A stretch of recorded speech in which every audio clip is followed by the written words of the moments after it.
Members, honorable members, order, can we please be seated?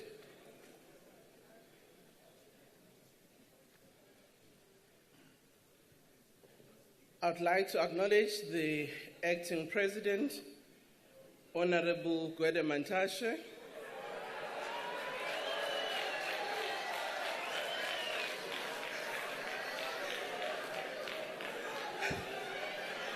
I also want to acknowledge President who's joining us online from the US, President Cyril Ramaphosa.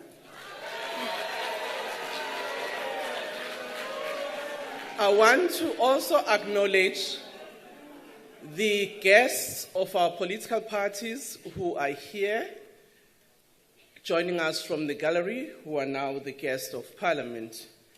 I also want to acknowledge all members of Parliament who are here present,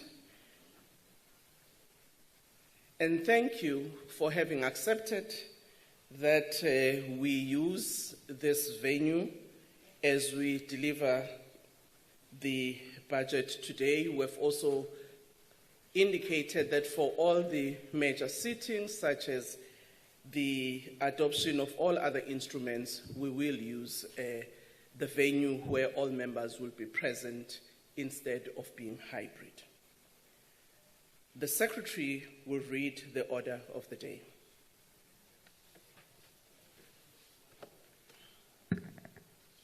Appropriation Bill, Introduction, Appropriation Bill, and Tabling of Division of Revenue Bill. Thank you, Minister of Finance.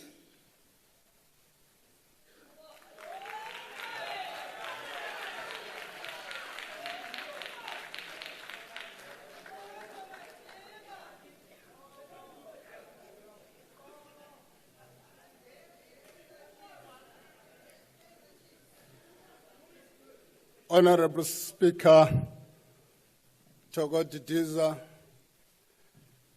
Deputy Speaker, Anele Lotfiat, Chairperson of the National Council of Provinces, Refule Munsweni Tsipane, Deputy Chairperson of the National Council of Provinces, less governed. His Excellency, the President of the Republic of South Africa, President Cyril Ramaphosa, who, as we speak, is joining us from Washington. We heard there's no shame about it.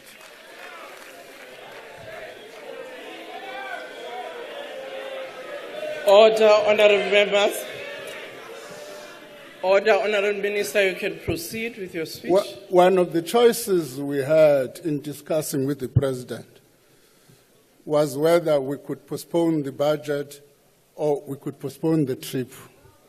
We decided that we could not postpone any of the two.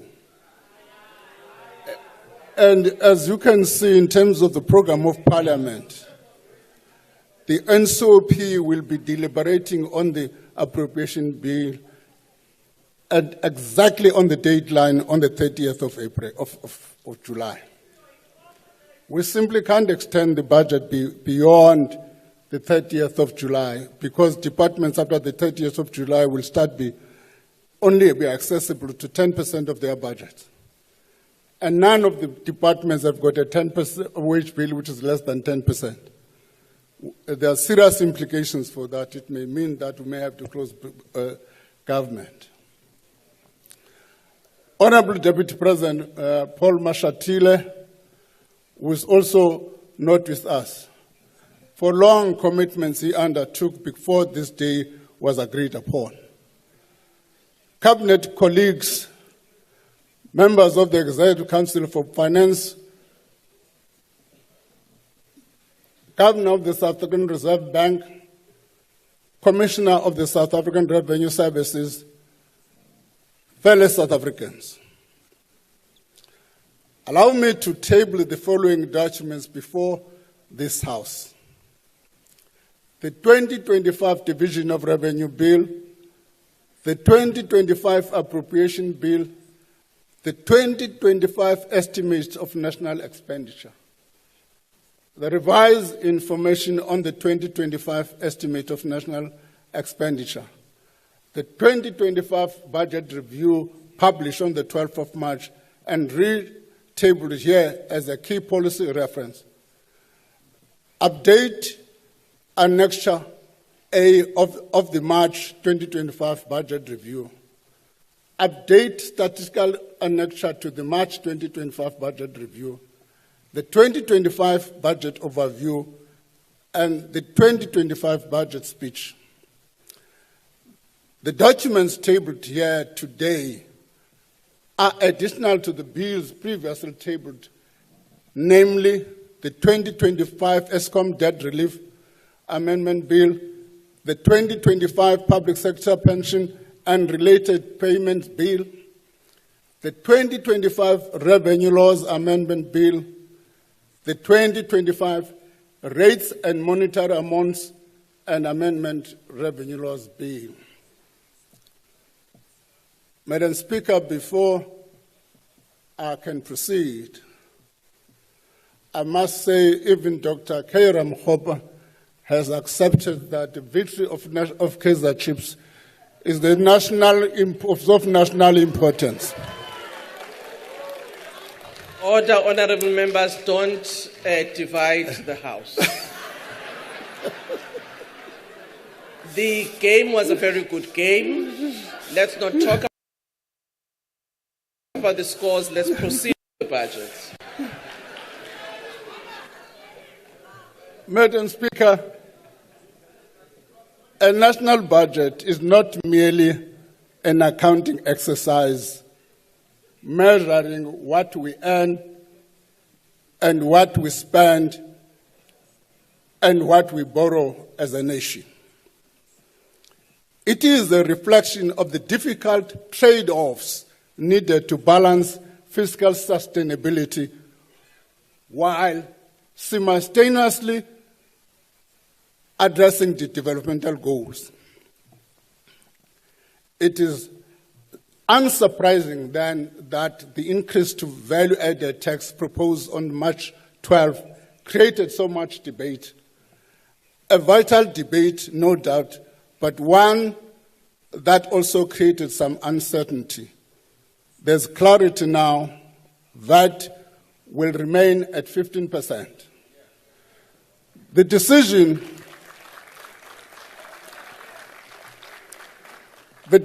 reflects our commitment to listen to South Africans and to all the political parties represented in this House. Today's budget has taken these views into account. This is what the past 2 months have provided, valuable lessons that will inform how we manage the budget process moving forward. The reality, however, is that the decision to do away with the VAT increase without a viable alternative source of revenue significantly reduce our ability to fund additional government programs and projects to the extent we had deemed necessary. Nevertheless, this budget supports sustainable finances, the social wage, investment in economic growth. This is not an austerity budget. It's an expansionary budget. It increases non-interest expenditure by an average of 5.4% over 3 years. In real terms, this is a 0.8% growth. It is also a redistributed budget. It directs 61% of every rand of consolidated non-interest expenditure towards the social wage. This is money that will be spent to fund free basic services like electricity, water, education, healthcare, affordable houses, as well as social grants for those in need. This budget invests over 1 trillion in critical infrastructure to lift economic growth prospects and improve access to services. Madam Speaker, this is done without compromising the fiscal strategy of sustainable public finances. We have achieved this difficult balance by reducing additional spending over the medium term by 68 billion rand. Let me repeat because there's confusion. We are saying by reducing additional spending is not cutting budget. There's a difference between the two. There's a difference between the two. What we've been fighting over these 3 months has been by how much we should increase budget, not by how much we should be cutting the budget. So what is being reduced is additional spending. These reductions are primarily aimed at provisional allocation, not yet assigned to votes. Simply put, this means baseline allocations across all spheres of government remain largely unchanged. Instead, the size of the proposed increase to allocation is reduced in line with what we can afford. Our focus going forward is threefold. Our focus, as I've indicated, is threefold: balancing the budget through spending efficiencies, strengthening revenue allocation, and giving expression to the medium-term development plan.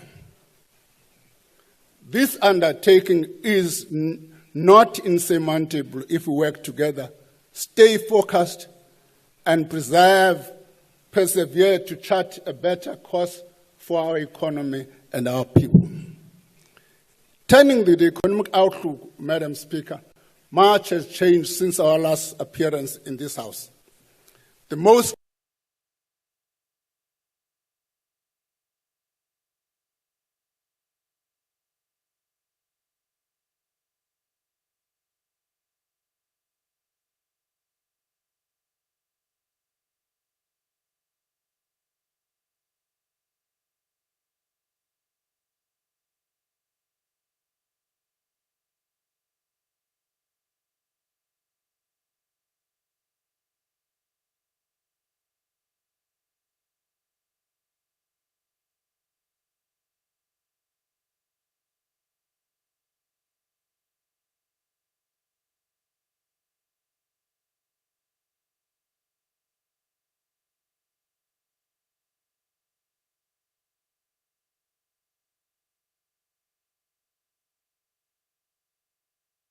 public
in order. First, attaining this goal must be to work towards this goal. Honourable members, our strategy for faster growth and to shield our country from the worst impact of what we have said in the past.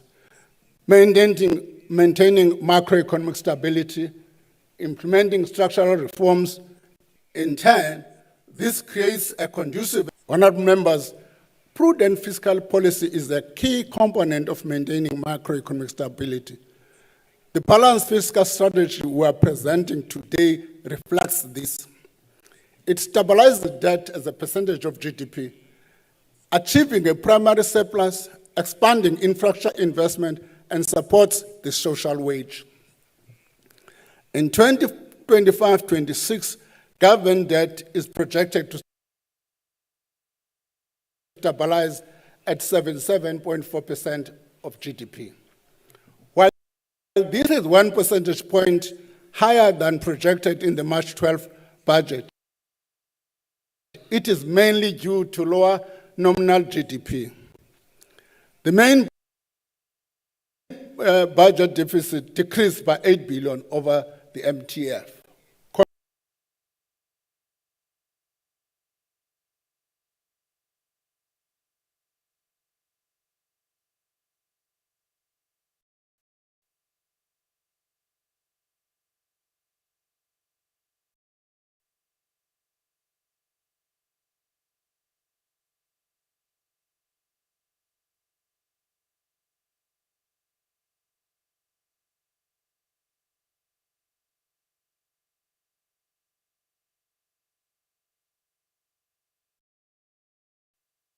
Of GDP in this financial year to 2.5% by 27-28 expenditure over the next 3 years. This contributes to a lowering of gross borrowing requirements, resulting in lower debt and in lower debt service cost over time. However, debt service costs remain high, amounting to more than 1.3 trillion over the next 3 years. Put differently, this means in the year 2025-26 alone, we are spending around 1.2 billion per day to service, 1.2 billion per day to service our debt. We must agree this is not acceptable. This is more than what we spend on frontline services such as health, the police, and basic education. We must maintain our efforts to reverse this trend and prevent the cost of debt from robbing us of the resources that we could otherwise be spent on pressing social needs or to invest in growth. The fiscal strategy is how we will drive down the debt to GDP ratio, slow the growth of the debt service cost, and rebuild our fiscal buffers. And in this way, shield ourselves from an increasingly uncertain and unpredictable external environment. To address this persistent fiscal imbalance in the medium to long term, we have published a discussion document on fiscal anchors. The consultation with a range of stakeholders and experts on this paper are ongoing.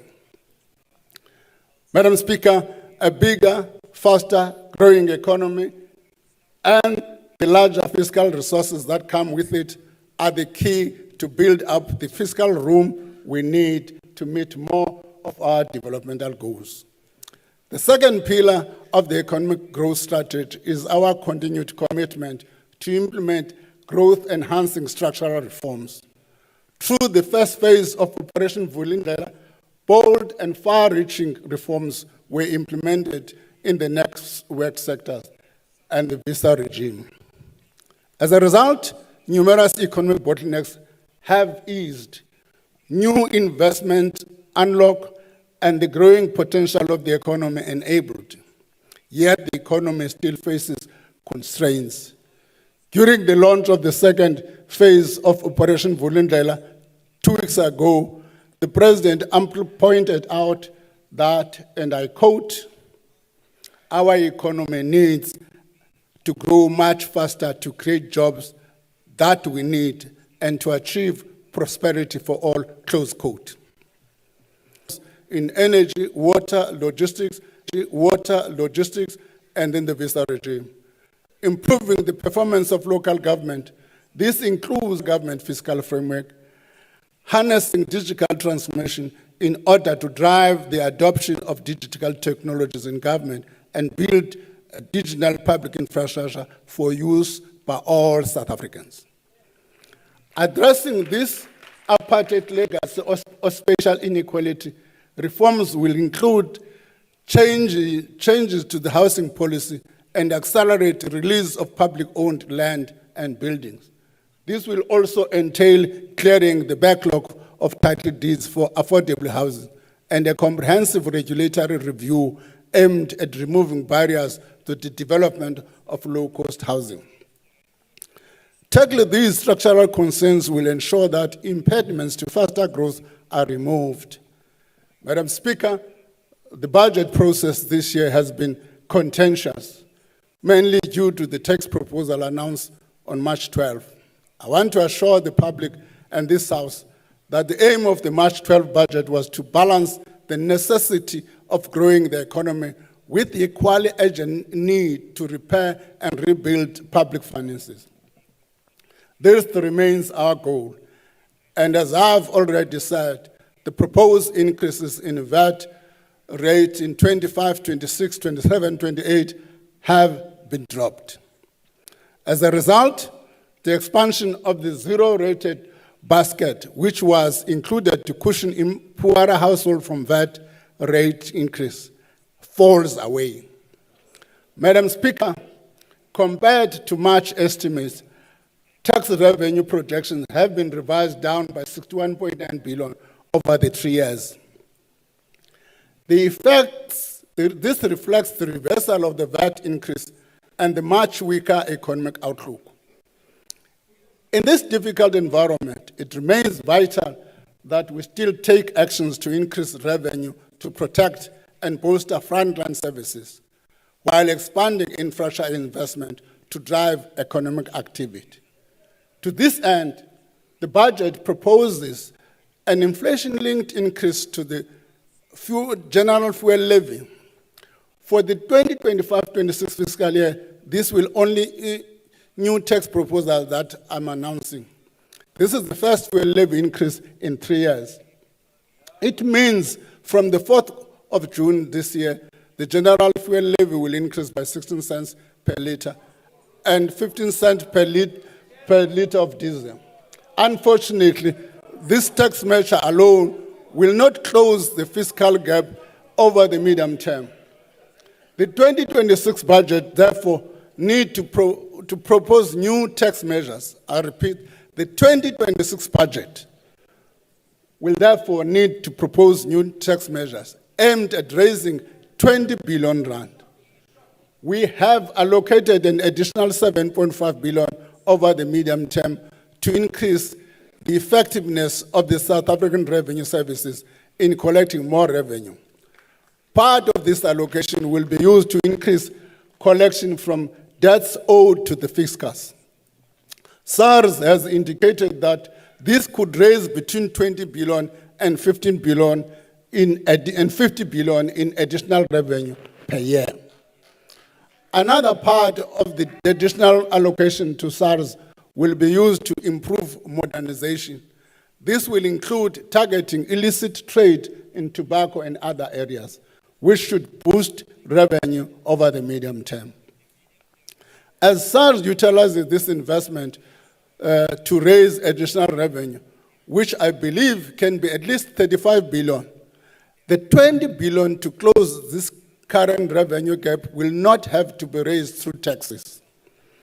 Madam Speaker, let me call on every South African, be they individuals, small business operators, large corporations, to honor their tax obligations and contribute to the building of a better and more equitable nation.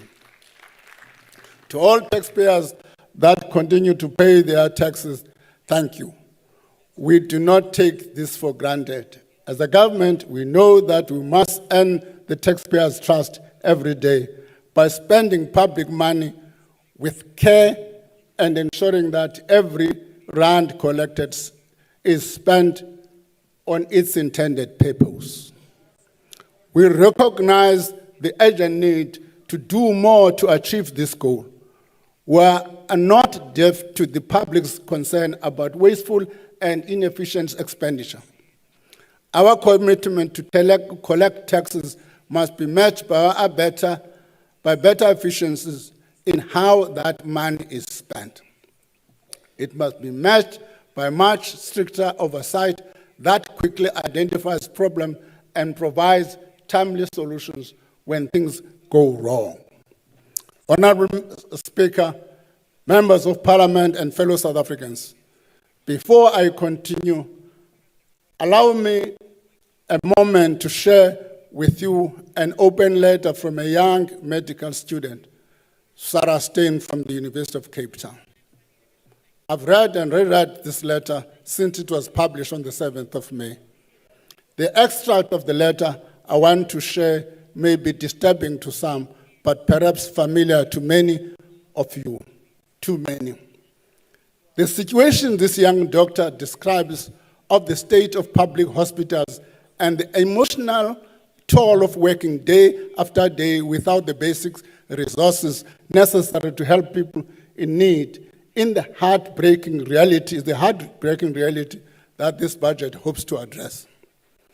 It is the reality that all of our efforts as political parties and as government must concern with, above all else. Part of this letter reads, and I quote, "Working in a public hospital with a way too few resources punches you in the gut every day. It is not just the trauma of seeing your patients die. It is having no gloves in a delivery room, no alcohol swabs to clean wounds, and knowing that nurses stop at the shop on the way to work to buy their own gloves and masks because the clinic has run out of it. Where waiting time for a scan are months long and surgery delays needlessly let disease progress to the point of being inoperable. It is the limited beds in high care that mean doctors are regularly forced to decide whose life is worth saving more because there's only one space for one," close quote. Madam Speaker, it is for this reason that the budget maintains the expenditure trajectory presented in the March 12th budget. Addressing these persistent spending pressures to restore critical frontline services and invest in infrastructure is critical for improving access to basic services and lifting economic prospects. As a result, total allocated spending, excluding interest, will amount to 6.69 trillion over the medium term. There is also proposed additional spending of 180 billion rand this over the medium term. This is lower than the 232 billion proposed during the March 12th budget. Let me repeat this point. What that sentence means is that on the 12th of March, we proposed to increase the budget by 232 billion.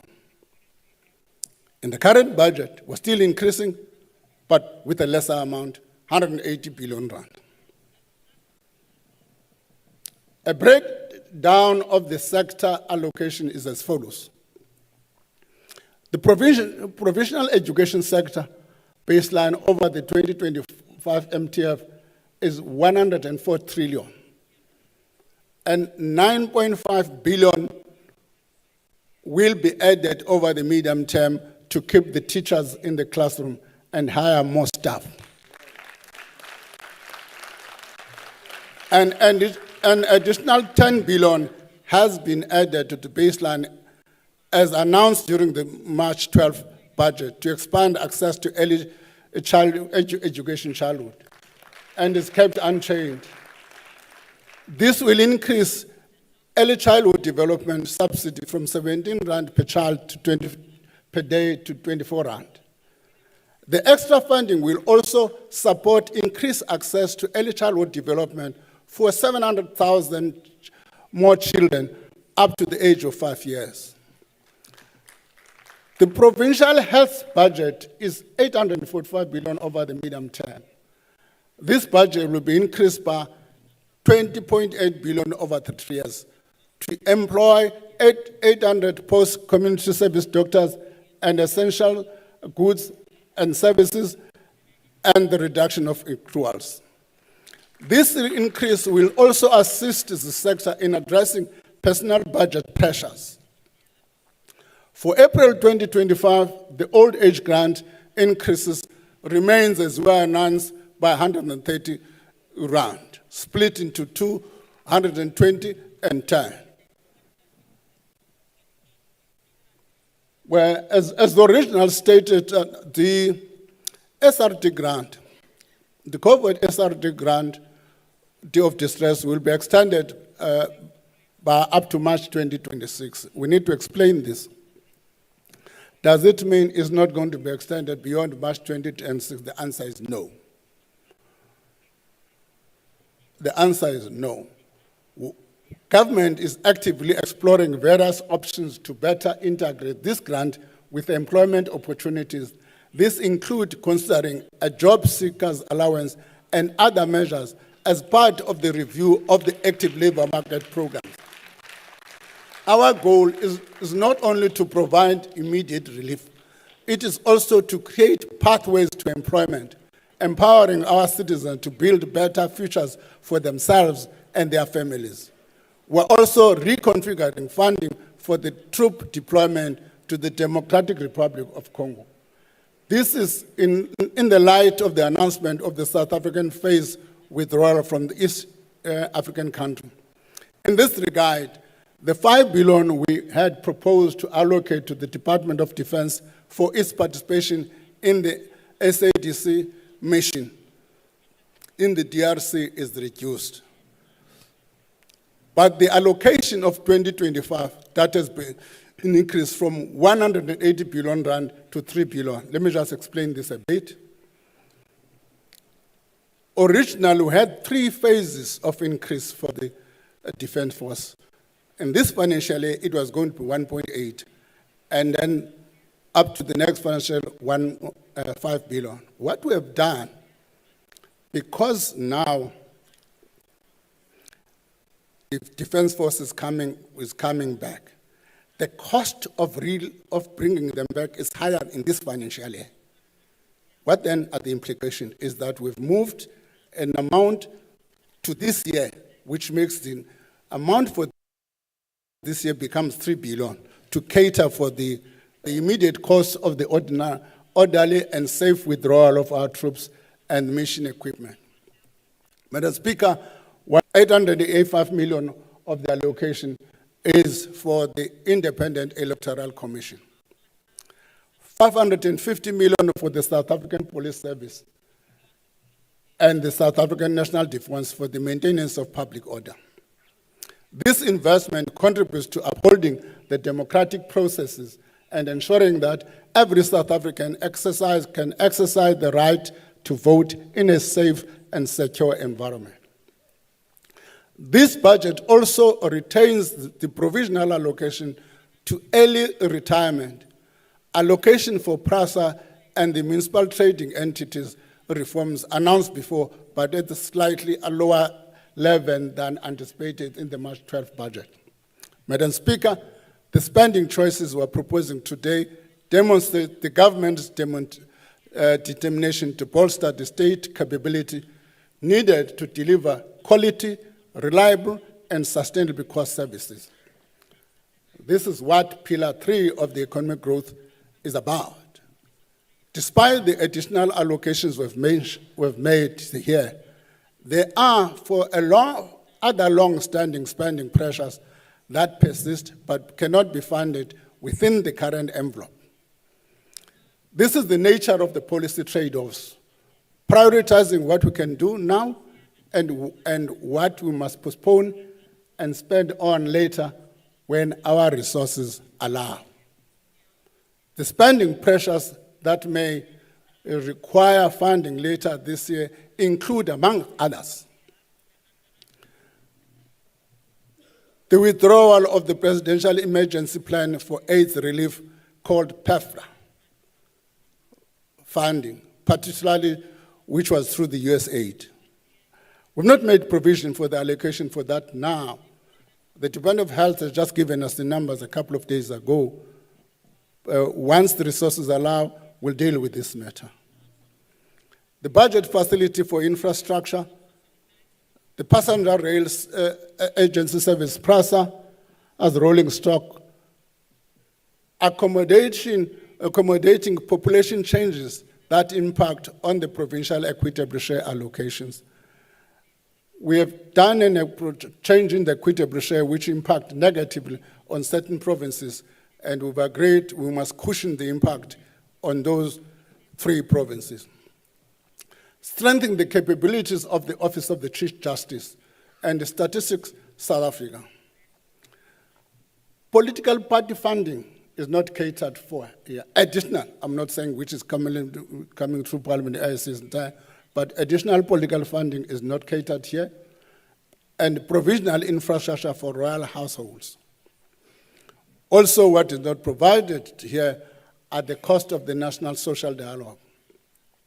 Madam Speaker, the government will consider government guarantee support for Transnet to enable the entity to refinance maturing debt and to enable the execution of its capital investment program.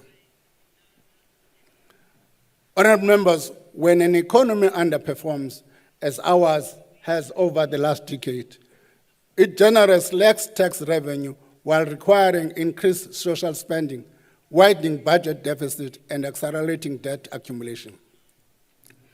To be successful, our strategy of maintaining fiscal discipline while investing in growth demands that we prioritize high-impact expenditure. These are expenditures that deliver economic returns while eliminating inefficiencies, wastes, and leakages that too often plague the government spending. To tackle this, the National Treasury is undertaking expenditure reviews looking at more than 300 billion in government spending since 2013, with the aim of identifying duplication, waste, and inefficiencies. We found potential savings of about 37.5 billion over the time through improved oversight and political changes through these reviews, operational changes. Going forward, underperforming programs will be closed as the 2026 MTF budget process undergoes redesign. New reforms will target infrastructure planning and implementation across provinces and municipalities. A data-driven approach to detecting payroll irregularities will also replace the most costly method of using census. This initiative will cross-reference administrative data sets to identify ghost workers and other anomalies across government departments. Part of the goal of these initiatives is also not just technical solutions are required. Sustained political backing at the high level is needed to overcome departmental resistance and to protect whistleblowers who expose irregularities and wastage. I'm happy to say that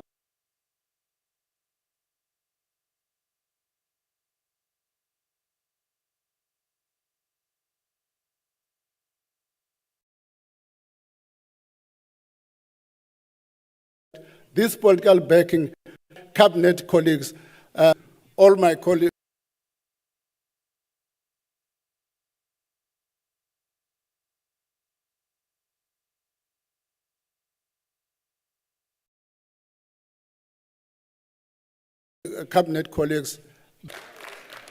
wasteful, inefficient, and underperforming programs. I call upon all ministers, MSs, DGs, HODs, and every official responsible for public funds to embrace these efforts and play their part. Madam Speaker,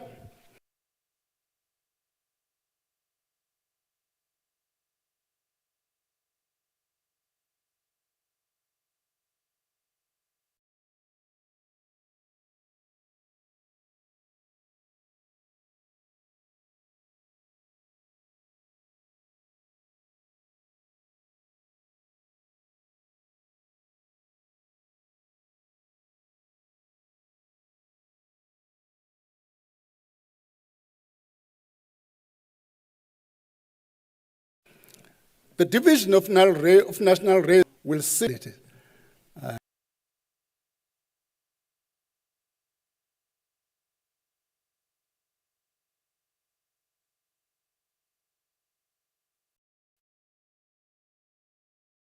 SALGA has undertaken a study which says 40% must go to municipalities.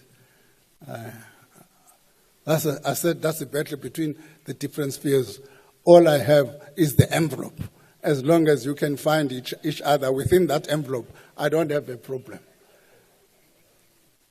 So the split addresses the fiscal realities faced by provinces and local governments.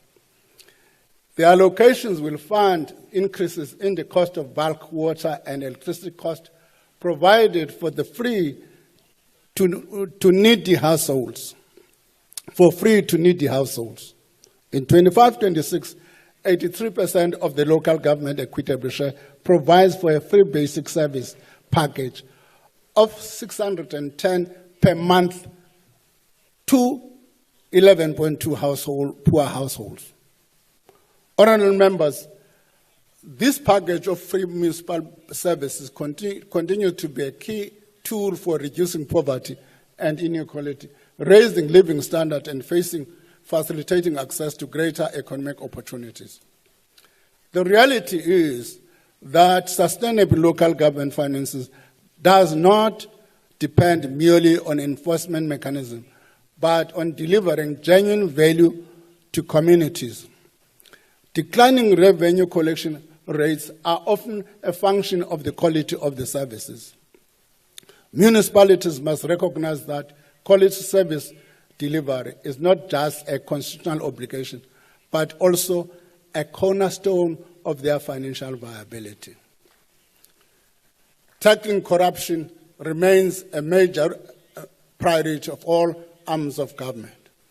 We're making progress in pushing back against action that is compromising our national interests. In addressing the scourge of corruption, the National Prosecuting Authority, through its Asset Forfeiture Unit, adopted a broader and aggressive anti-corruption strategy that has yielded financial injection to the fiscals. In the past 5 years, the Asset Forfeiture Unit has recovered over 5 billion paid into the victims of crime and criminal asset account, which is called CARA account. With regard to state capture-related cases, the Asset Forfeiture Unit obtained freezing orders amounting to 14.2 billion, with 8 billion recovered and paid into the CARA account. We make these issues, colleagues, we've decided to point this information out because it's not out there to the public.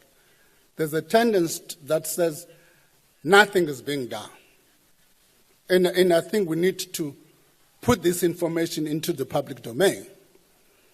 Madam Speaker, quality infrastructure investment expands the productive capacity of the economy and responds to the diverse needs of the citizen. Infrastructure is also a rich source of jobs in construction, engineering, and related industries across a range of skill levels. It is for this reason that infrastructure is the fourth pillar of the growth strategy. And this budget demonstrates our resolve to change the composition of spending from consumption to investment. Allocation towards capital payments remain the fastest growing area of spending by economic classification. Public infrastructure spending over 3 years will exceed 1 trillion mark.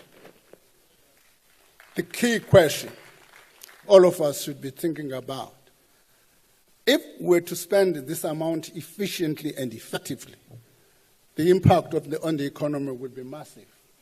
What we should be grappling about when you leave this room, all of us, grapple about when you leave this room, is not whether the economy is not creating growth and so on. It's the question, how do you make sure that this money is spent effectively and efficiently? That's the debate. This spending will focus on maintaining and repairing existing infrastructure, building new infrastructure, and acquiring equipment and machinery. It will also focus on 3 sectors: transport, and logistics, energy, and water and sanitation. Of the 402 billion rand for transport and logistics, 93 billion is for the South African National Roads Agency to keep our 24,000-kilometer national road network in active maintenance and rehabilitation. 53 billion rand is for the maintenance and refurbishment of the provincial roads. These investments will remain our extensive road network, will maintain our extensive road network in good condition, allowing for easy access and movement of freight and people within the country and beyond. 66.3 billion is allocated to PASA, out of which 18.2 billion is for the rolling stock fleet and renewal program, and 12.3 billion is provisionally allocated for renewal of signaling system. I like the signaling system, if I may pause.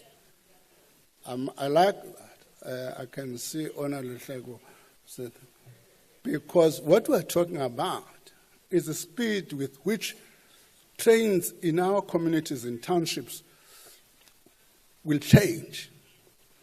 Instead of waiting for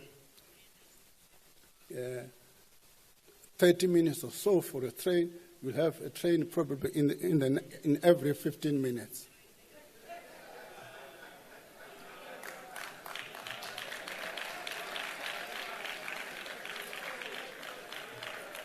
You know, the EFF colleagues remind me of the time when cell phones were introduced. I was still in COSATU, so Jayendra Naidu would come to us, he was in the negotiations, would come to us and tell us about what a cell phone is going to do.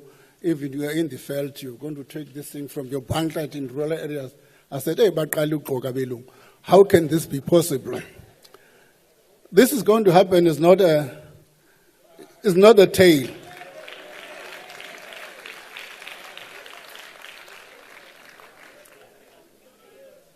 The spending will sustain progress in rebuilding the infrastructure to provide affordable commuter rail services.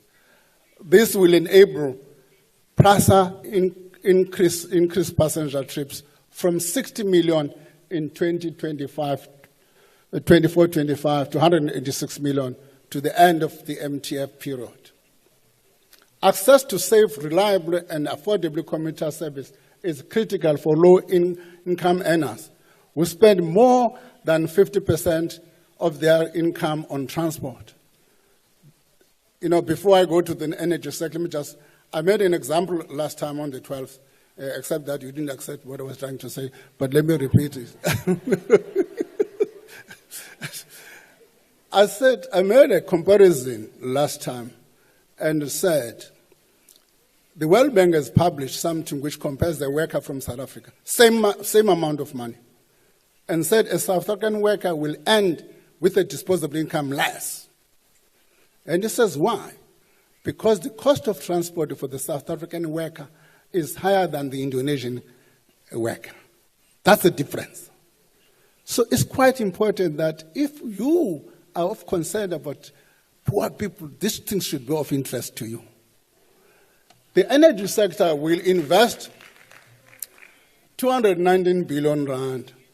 I couldn't count their numbers until Minister Ramokgopa came. He's more expensive than I've had other ministers previous.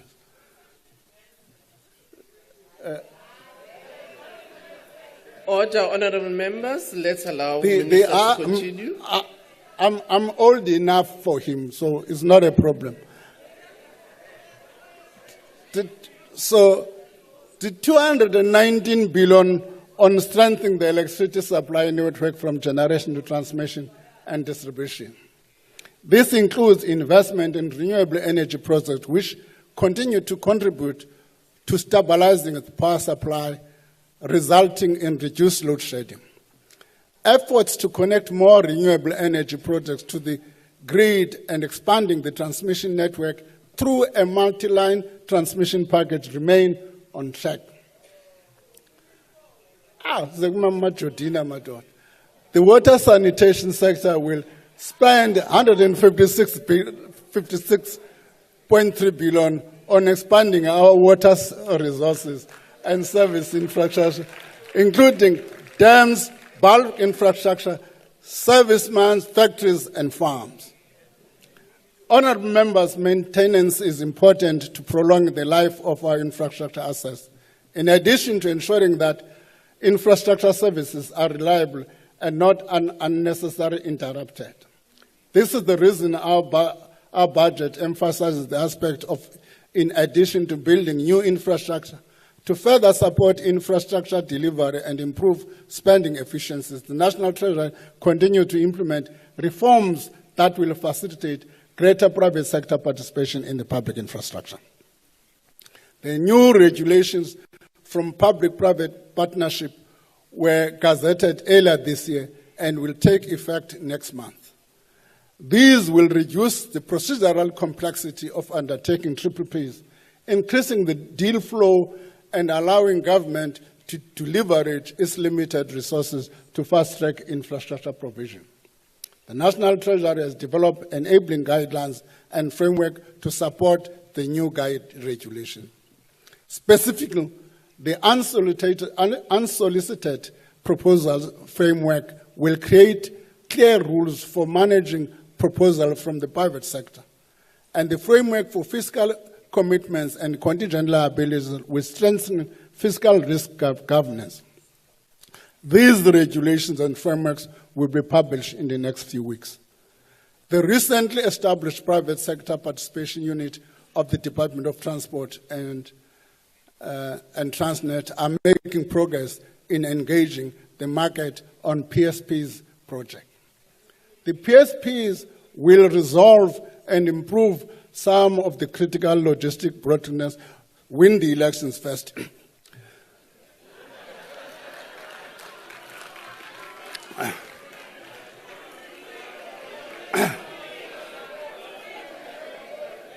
In March,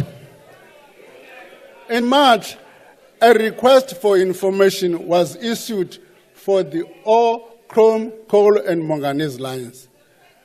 In April, a request for qualification was issued for the establishment of an independent rolling stock leasing company. Madam Speaker, the budget facility for infrastructure has been effective in supporting quality investment. It does so by reviewing proposals for feasibility, viability, and cost effectiveness.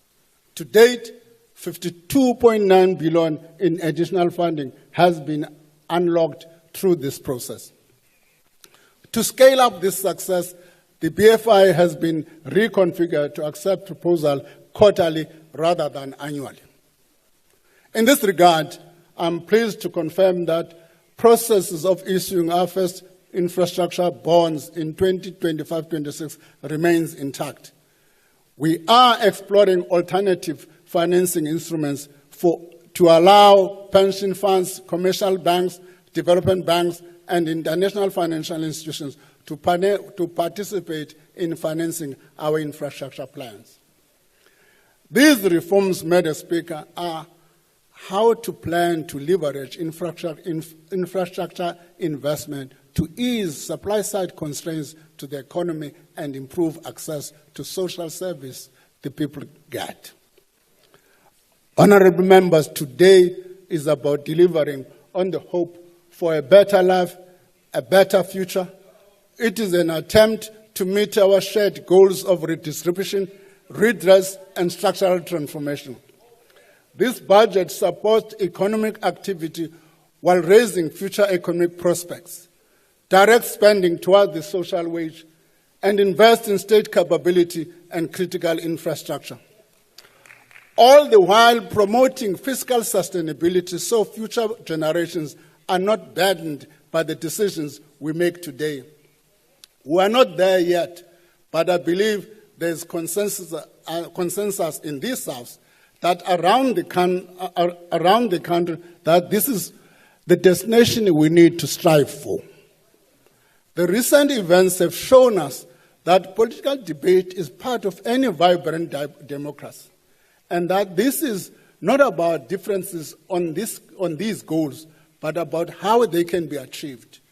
The debate and negotiations have deepened our understanding of policy trade-offs and institutional processes while giving citizens unprecedented visibility into our democracy's evolutions.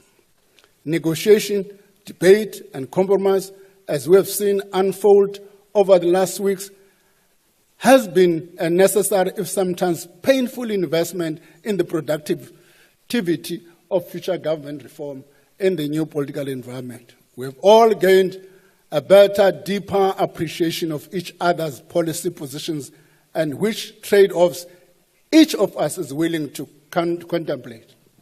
As parliamentarians, we have been forced to gain closer knowledge of the various institutional processes that govern the budget cycle and its passing into law.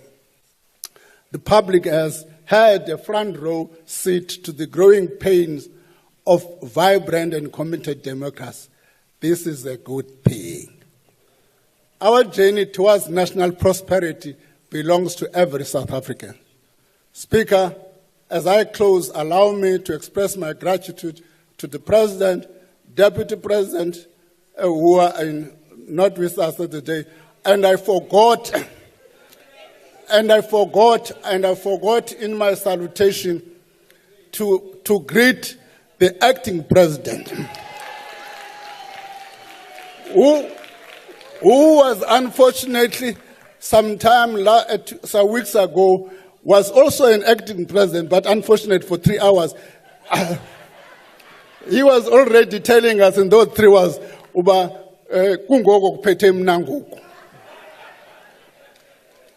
he was in my office this morning. He was suspicious. He was promising to do some reshuffle. So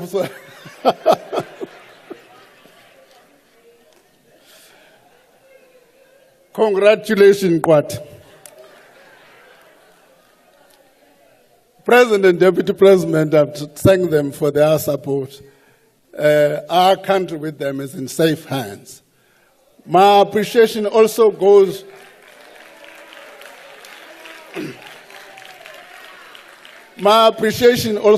to my 2 deputy finance ministers and the National Treasury team led by the Director General, Dr.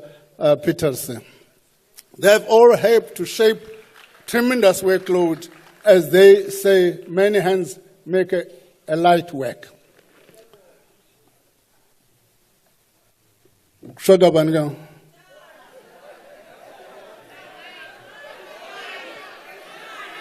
Order. Before that, thank you to the Commissioner of the South African Revenue Services, the Governor of the South African Reserve Bank, and also thanks to the Financial and Fiscal Commission for their support. Thank you. And my cabinet colleagues. And inkosikazi yasemachaweni, unkosikazi wam, ichoke iguqele kaChalbonke kwekwengu. Thank you, Minister. Order, honorable members. The papers tabled by the Minister will be referred. Order.